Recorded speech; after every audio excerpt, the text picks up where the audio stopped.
Oh, summer. It sounds good right now after what we just experienced, doesn't it?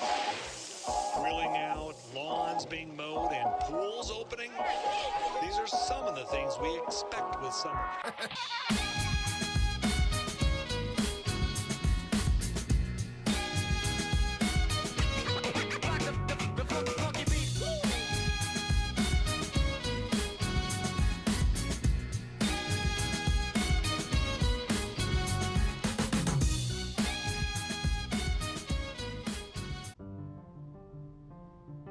Okay, so this is not like my other videos, which is so far has been, all unboxings. But so let me just explain. Oh, sorry. What's up, baby ducks? So this is not my usual type of video, or this is not my usual type of setup. Usually, I'll have a box in front of me and I'll do an unboxing of something. So this is pretty new. So what we have here, or what you can see, is actually a list, a list of books that I plan to read every month until next year. So let me just explain why this is. Um, First of all, actually, the irony behind this is that the main reason why I want to do this is because I spend too much time in YouTube. I spend around like 2 to 3 hours a day just watching videos. So if you like translate that into like days, that's a pretty significant number of days actually. So that's one of the main reasons. I think if I just spend my time, instead of watching YouTube videos, just reading books, I think I will learn a lot more. That being said, I'm not telling you to stop watching this video. I'm just, trying to control the amount of videos I watch, or to actually, be able to control my time again. So that's the first reason. The second reason is a concept I've gotten from one of the books I've read, which is Moonwalking with Einstein. The concept is basically a spider web. So if you think about it, the larger the spider web, or the larger the web of the spider that it's set up, the more it can catch, right? And then the more it can catch, the bigger it can grow, and the more, or the larger it can expand its webs. So in the same manner, if you learn something, or if you have more knowledge, you're you're able to connect, or you're able to learn more information, because you're able to connect the previous things you've known into that new information. And then once that new information is part of you now, you're able to further expand it. So that's the second reason. Third is because of commitments. So you know how like you get a new notebook and then you start writing on the first second page, but somehow you don't finish until the end. I've never gotten a notebook where I start from the beginning and I reached at the last page of that notebook. Well, except for like high school notes, but that's a different concern.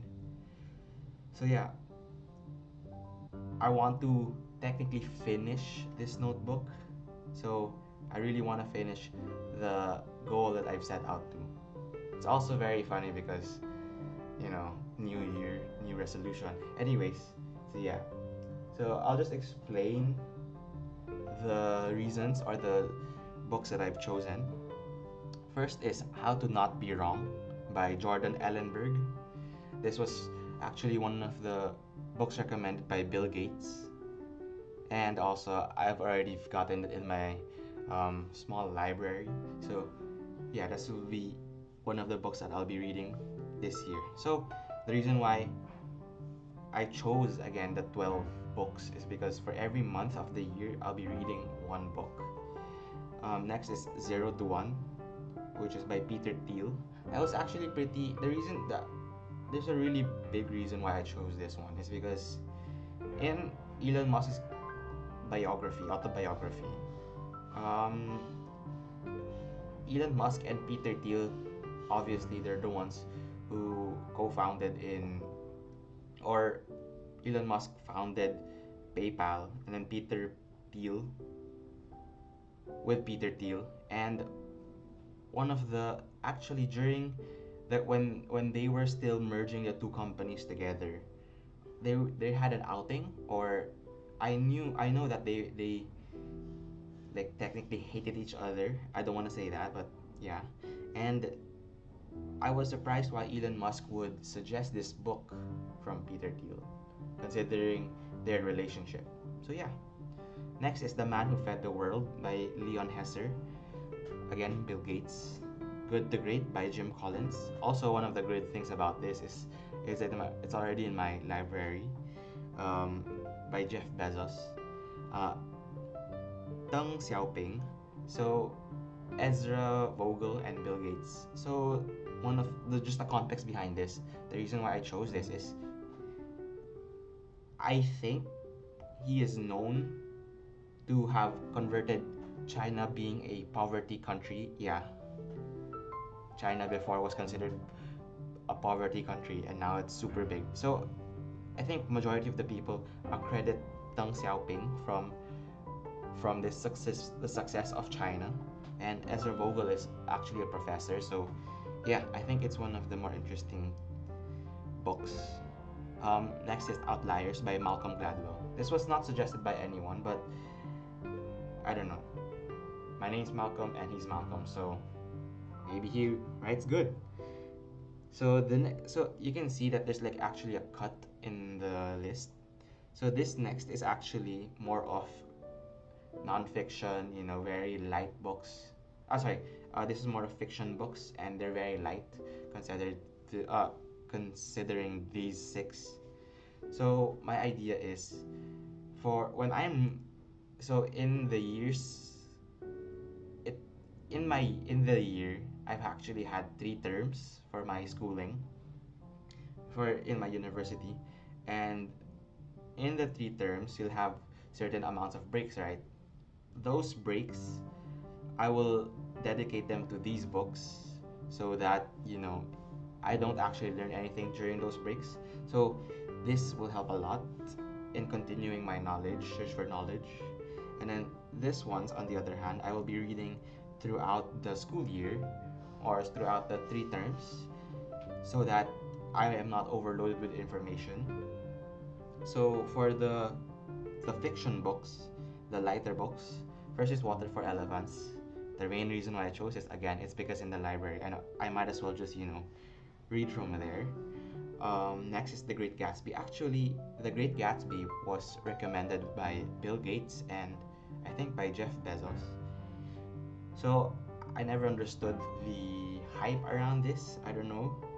So yeah, it's a good take. I should read this. Next is Kissing Galileo by Penny Reed.